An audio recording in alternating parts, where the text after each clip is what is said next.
Hello everybody, welcome to a new commentary presentation video. The first one says my aftermath critique. This was the idea I mentioned I was working on. Then in the meantime, I did a couple clips and some brusque poet stuff. This video isn't about him, thankfully. This video is about how Mortal Kombat Deadly Alliance saved the franchise. And now it's not mentioned a lot, but Deadly Alliance was there was a stage by 2000 where Mortal Kombat had fallen off quite greatly since the early 90s. We'll get into why. We'll do a bit of history. But yeah, Deadly Alliance, it did some things that brought it back, and it basically saved the game for the next decade until MK vs DC came along and then kept it afloat when kept the franchise in the eyes of WB when Midway went bankrupt. And as a result of Mortal Kombat is the only reason that Midway was making any profits, really. The franchise was failing, that's why they had to go bankrupt. It wasn't because Mortal Kombat was failing. There's a misconception of the way. So, as I said, we got some history to go. So, Mortal Kombat, I don't think it needs to be said that the first game was a massive hit. It was one of the most popular arcade games of all time. Like, I don't think I need to get to any specifics about it. It's a huge game. It's considered one of the greatest arcade games of all time. Most popular. It had, because of its digitalized graphics, which was seen as impressive at the time, and held to a higher standard compared to other games in its genre as well. Along with this was, of course, the violence and blood, which led to some controversy, but it was a gimmick that appealed to people. Along with this gameplay, these innovations like gameplay concepts such as juggling, and MK2 proceeded to continue to ride this wave of popularity and was very critically acclaimed. It was praised higher than the games I had come on for it until Deadly Alliance was the only thing that lived up to these standards here. Again, Deadly Alliance did wonders for the franchise. We will get to that. But yeah, MK2 and its eventual sequel would build up on the grounds built by the first of the trilogy, much like how Deadly Alliance did the same for the 3DR. That's a fun detail there. So yeah, these were both successes. This was the height of the franchise for a time. Maybe all time, really, because it was like the arcade. At this point, this was the most popular. So yeah, Mortal Kombat 2 just made the franchise even more popular. And Mortal Kombat 3, things are still going well, but there's a few more mixed stuff. Particularly the roster was a problem. There were new characters. There were creations for new characters. Albeit they are anything from the classic games are fan favorites nowadays. But at the time, it was like, Striker, the fucking cop guy, and then they were like, and there's like missing character. Well, not missing, but like there were absences that were questionable, like Katana, even though the story has a huge focus on Katana, which this is the primary reason why we got two more versions, basically DLC, except it's an entire new game. We had Ultimate Mortal Kombat 3 that released later that year, and then Mortal Kombat Trilogy, which released the next year, which were currently in around 1995 and 1996 time period here. Mortal Kombat 1 releasing 1992, Mortal Kombat 2 releasing 1993, of course. So yeah, if we go to, I got some reception here to show. Okay, so whenever I show all these reviews and stuff, I got it all from each game's respective Wikipedia, which has a lot of information. It's very useful, helped a lot with this video. It's my primary source of knowledge, and everything I got from this, it has citations. You see like the little numbers there, that's referring to a citation that's on the bibliography of the article. So you want to look at the actual reviews, you can, and so that's fun. But yeah, if you look at it, it was mostly positive, albeit some mixed stuff. You see IGN there, but also IGN's IGN, so some 3 stars and whatnot. So there were issues There were criticisms, but it was still received well. And then things only got better with Ultimate Mortal Kombat 3, which added mostly everyone. So yeah, this also includes some future ports. Ignore those because we're talking about the time before 2002 here. So yeah, this is the one that had a lot of ports, which I guess it reflects the success it had. Even though Trilogy released later, it had more characters, which is interesting.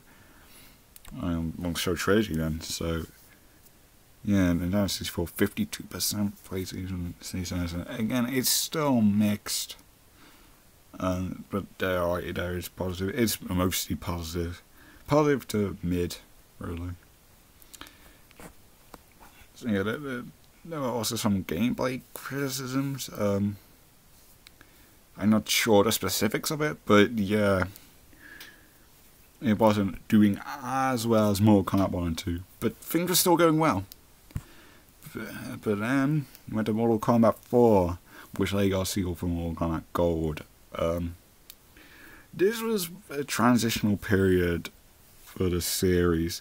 This is when things get a bit rocky because the arcades were dying. This was the last game, Mortal Kombat 4, to be put in arcades because they were becoming way less popular and they were shifting more to the home console. They were shifting more to a 3D style, which at the time it's aged poorly, much like Mortal Kombat 9, but like graphics aged poorly. At the time, this was very appealing. This was seen as good graphics, a good improvement. There were definitely issues. I'll show you the reception here. You know, again, it's positive to mix, and yeah, there were a lot of criticisms, to say the least. So yeah, it's like 3 stars. So yeah, the 2-star. But despite all these criticisms, it was deemed a financial success. Mainly because of how nuanced it was. And for the first 3 games with the digitalized graphics, this was a huge change. There was even voice acting and stuff. Not good voice acting. Well, good, but in a funny way. So yeah, there were lots of new stuff from it. New characters. The characters weren't too well received. Quan Chi and Shinnok obviously being any good ones. Personally, I like all characters, so I'm not going to do any character bashing, don't worry about that. But yeah, there's some criticisms from the guys. The returning characters, mostly favourable. Like, I don't think the roster was a huge issue. Mortal Kombat Gold eventually just gives more characters. I'm going with Gold, but that was another port which did receive some criticism as well. You see, there's not much to really cover with that.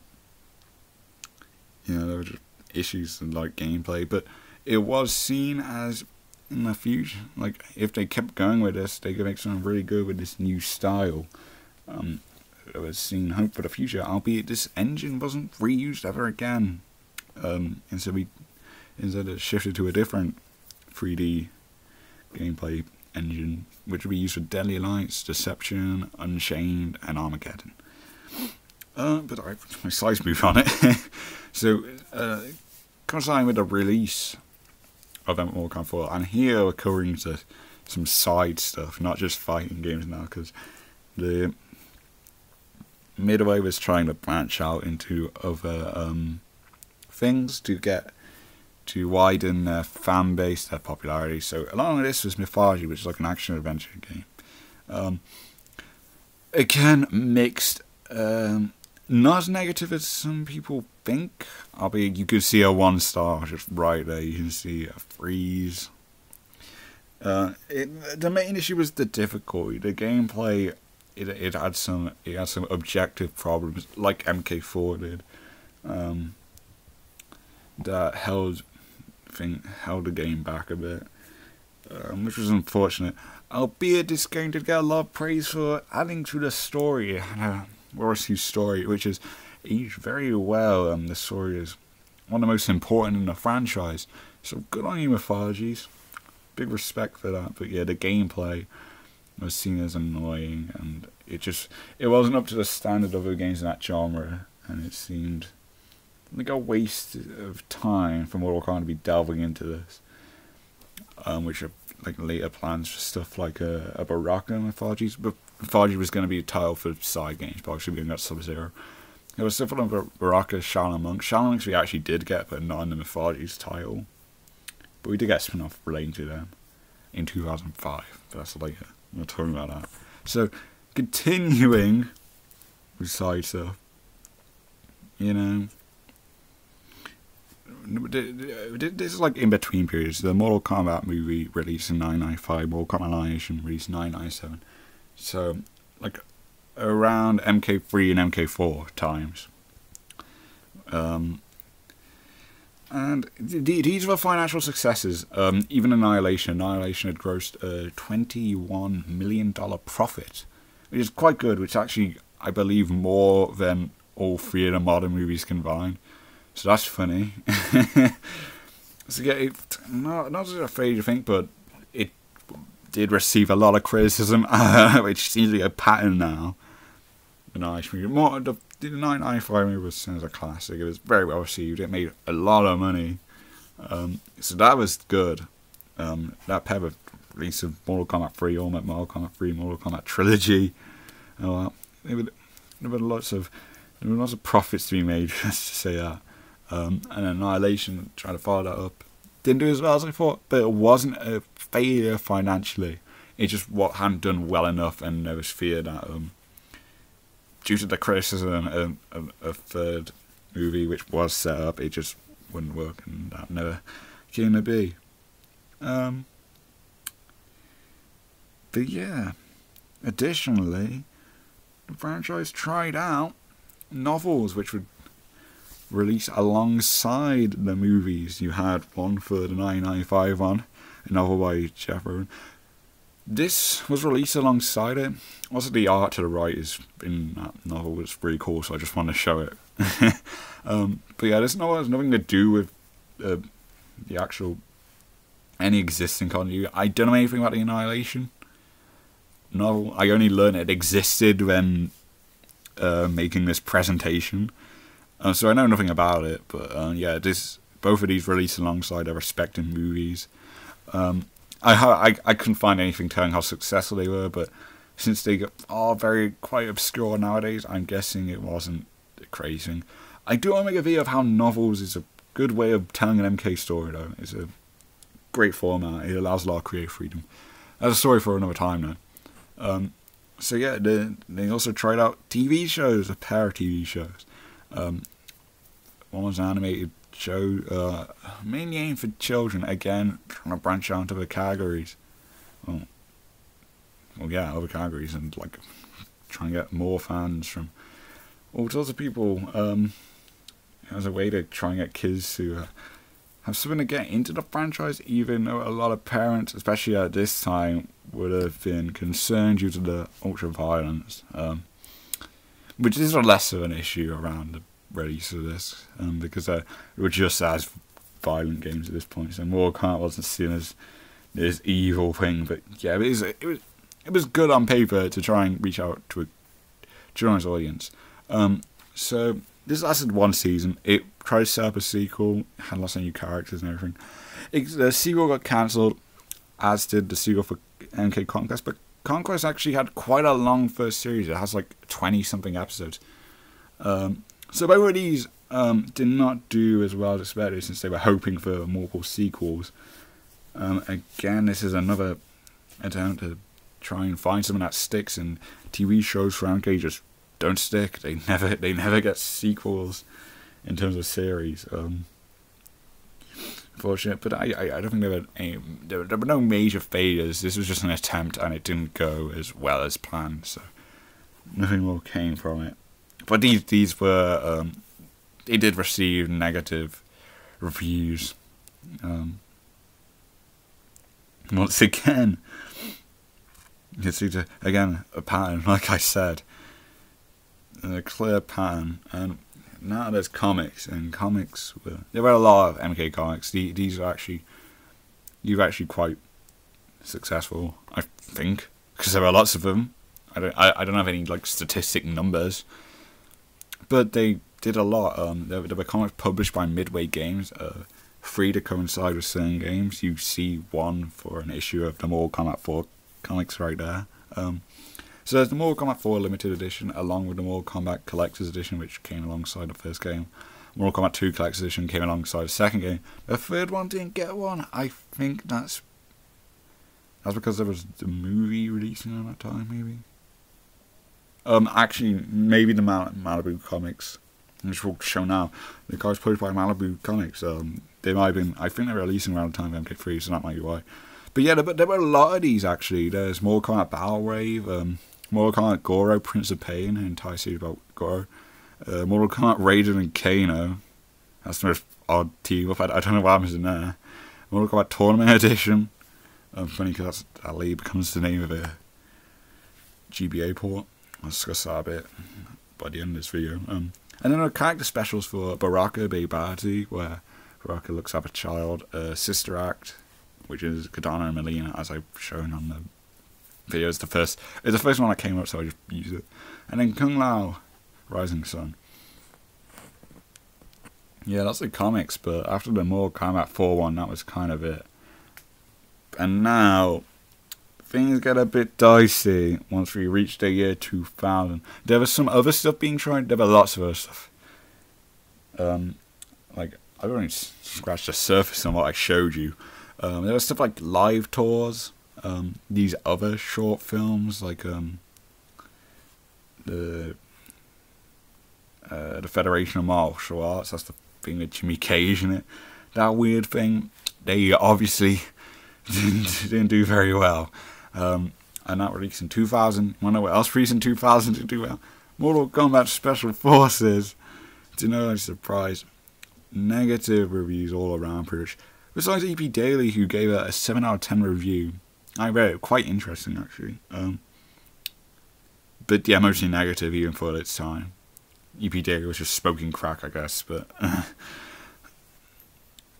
yeah, there were many issues with this. Most notably the loss of John Tobias, who left the company of Midway, along with several other notable people working for it, and this led to, and they left due to all these failures previously. Like I showed you, nothing was sticking with the franchise.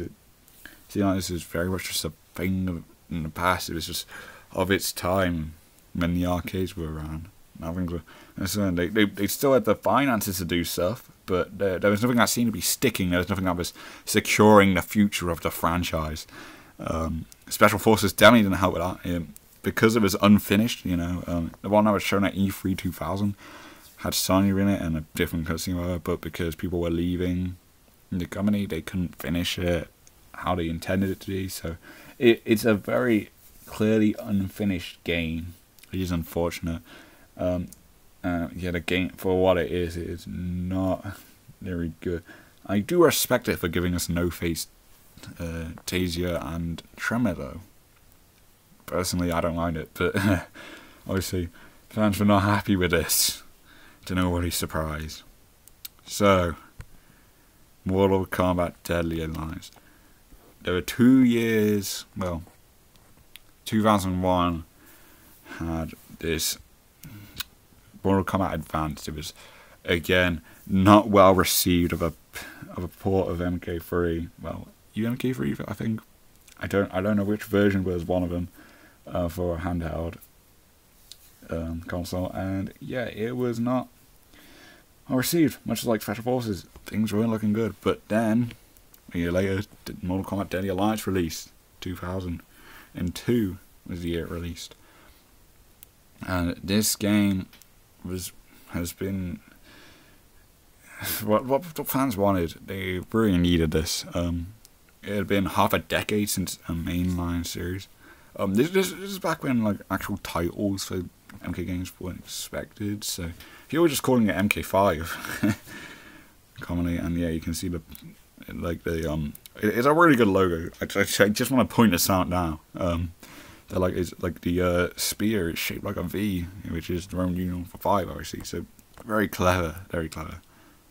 But yeah, Mortal Kombat Deadly Alliance. So let's see what did to bring so many fans back and what I think revived the franchise. Well, let's have a look at the new edition, shall we? So it had 3D gameplay. A completely revamped game engine, which gave enhanced graphics, completely different gameplay. Obviously, it was moved to 3D, which was that was a thing a lot of games wanted to be the third dimension. It was quite a new thing again. It was something Mortal Kombat 4 attempted, albeit it was still a 2D gameplay experience, but the actual graphics had reached 3D. This is a full 3D experience, which was very well received at the time. A lot of people look back on this and act like this was a bad move. Couldn't disagree more. 3D Mortal Kombat for the win. But yeah, with a 3D gameplay, there was also fighting styles amongst various other new gameplay features, such as the power-up thing and the impale and the throws. Actually, the throws always around, but you know what I mean.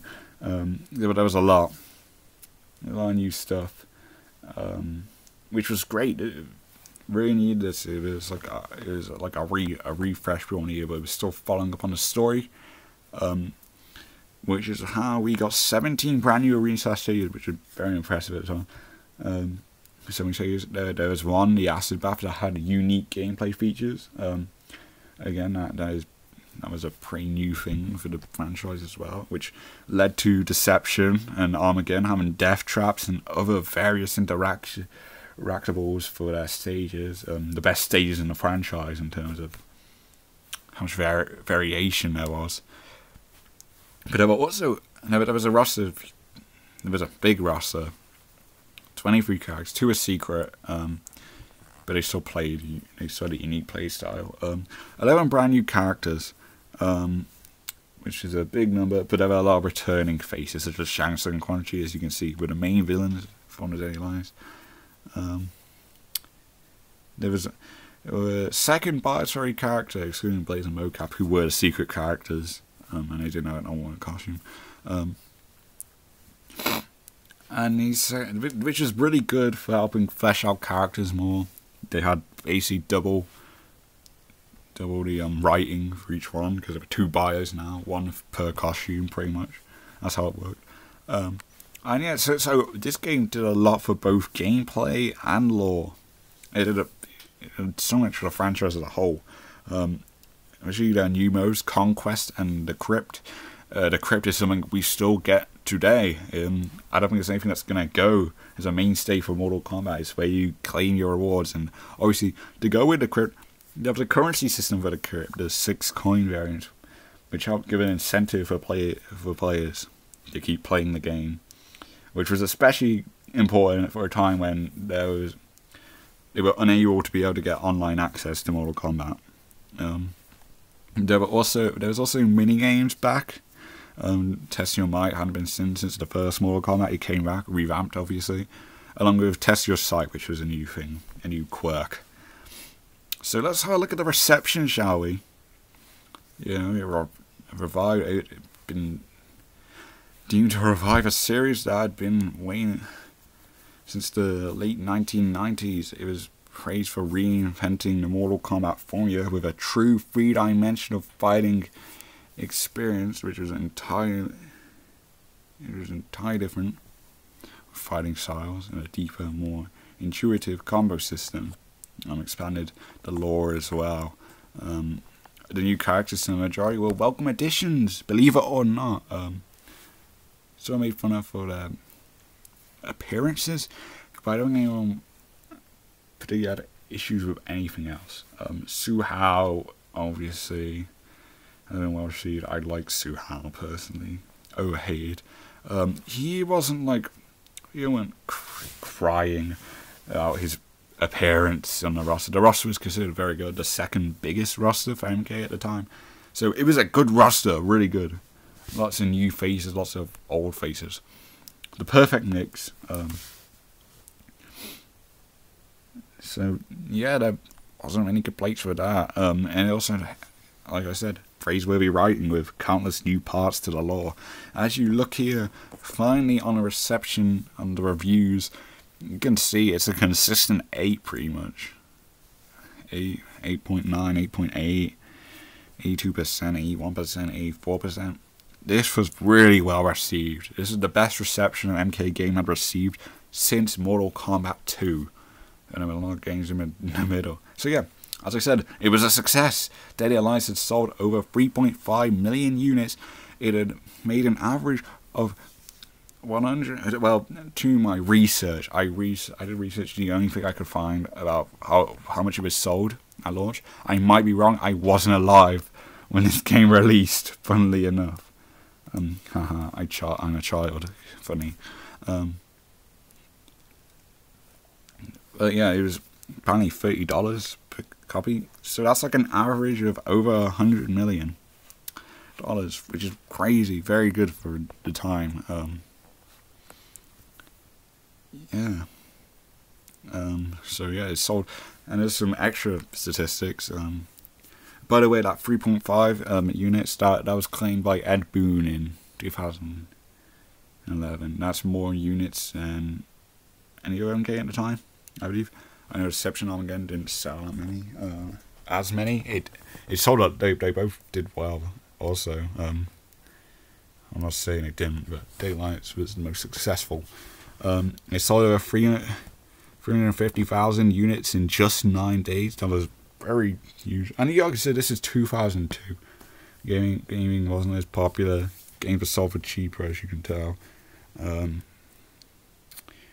You know, it just was less mainstream. So these numbers are really good, especially for the standards of then.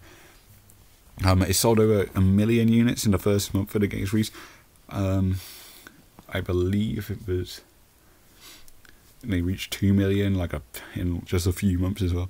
It was declared as the second best GameCube release of November 2002 by GameSpot. GameSpot also rewarded this game with the best fighting game for both Xbox and GameCube. So yeah, that's very impressive. It also won the Best Brawl Award at G4 in 2003. That's like another rewards thing. Again, lots of rewards, as you can tell. It was also included in each respective bestseller budget lines for the 3 consoles it were released on. And by that I mean stuff like the Xbox Platinum hits, that kind of stuff. Just the best, which is very good to be on all 3 of them. So yeah, big success. And also, something that contributed to that success was Adima's song Immortal. This was a song that was a part of the album Insomniac's Dream, which sold 24,000 copies. The album, which contributes to the success of Daylight Alliance. And you may be asking why. And if you look at that image there, that is the thumbnail for the music video, which has millions of views on YouTube. This was a song written for Mortal Kombat Daylight Alliance, and the actual music video, the only music video that's in this album. So it was the focus of the album. It's a song about Daylight, and it's like in a green screen that's like showing the stages of in Mortal Kombat Daylight. So this was huge. Just helped bring attention to the game, to which that definitely helped. They contributed a lot to the revival of the franchise. I didn't even know about this. I was shocked. And the song kind of slaps, not gonna lie. So yeah, that, and then the future of Mortal Kombat Tournament Edition. I haven't mentioned it much because it's a completely different game experience, albeit it is essentially the Game Boy Advance handheld port of Deadly Alliance, albeit it's a completely different experience. It's like the same story, albeit with some unique exclusive characters such as Serena, which was cool for the time. Yeah, this was well received. A handheld version of a Mortal Kombat game actually worked, so that was good. It was considered very polished. So yeah, that also helped continue this wave of momentum. And what's up was the game would later release, with each being released in every 2 years. Deception and Armageddon. Which, again, they won It wouldn't have happened were it not for Deadly Alliance's contributions, especially considering the fact that they were reusing Deadly Alliance's engine. They were just improving on aspects. So this engine was used until late 2007 when the Wii port of Armageddon released. So yeah, because of Deadly Alliance, the franchise kept going until 2008 pretty much, when MK does his DC release, and this was around when Midway was struggling. They were about to go bankrupt, and because of this game, MK was in the targets of WB picked up, which led to NetherRealm Studios, and whether that's so yeah, MK does his DC was also a game that revived the franchise. But we weren't even got to that point where we're not for Deadly Alliance. So yeah, I think MK Deadly Alliance deserves way more credit. It might be, besides the original game, it might be the most important game to the franchise ever. Which is very impressive, obviously, considering MK's nearly 30 years old. They've done so much stuff. But yeah, these 3 games, along with stuff like Shaolin Monks, I mean, the existence of basically every game to come after Deadly Alliance is thanks to Deadly Alliance. Because if it wasn't a success, who knows if there would have been a future of Mortal Kombat, right? So yeah. And now, that's the video pretty much. But before you go, I've still got my shameless plugs here. Links for all of these are in the description. Join my Discord, Mortal Kombat Reborn. My over 100 members. It's an active but relatively small community. Not too small though, as I said, 114 members. Not the flex or anything, but also DeviantArt, fanfiction.net. I have a fanfic. It's also called Mortal Kombat Reborn. Check me out on those. Also, my friend CDR. I mentioned him in most of my commentaries. Well, all of them besides my Breastplate one. And yeah, also does fanfic stuff. Really good stuff. Check him out on both DeviantArt and fanfiction.net too. And also, I shout out to Odie. She has a DeviantArt where she posts her lovely art. The art that I'm showing here is hers. The bottom one is very wholesome. I think it's her latest piece. Yeah, she posts a lot of these on her DeviantArt page. I'll send a link to that in the description, as I said. I take a shot every time I say I put it in the description. In the top right, that is an OC of mine. She made me an OC, which I very much appreciate. And if you don't know, it's for my fanfic Mortal Kombat Reborn. Again, check it out. And I do bios for my OC just to let people know about them. So I'm going to use on these very nice poses of my character to make a bio with. So I haven't done it yet, but something for the future. I need to do a lot of bios. So if you're interested in like made up bios, and check them out. I also do some for obscure characters like Belloc.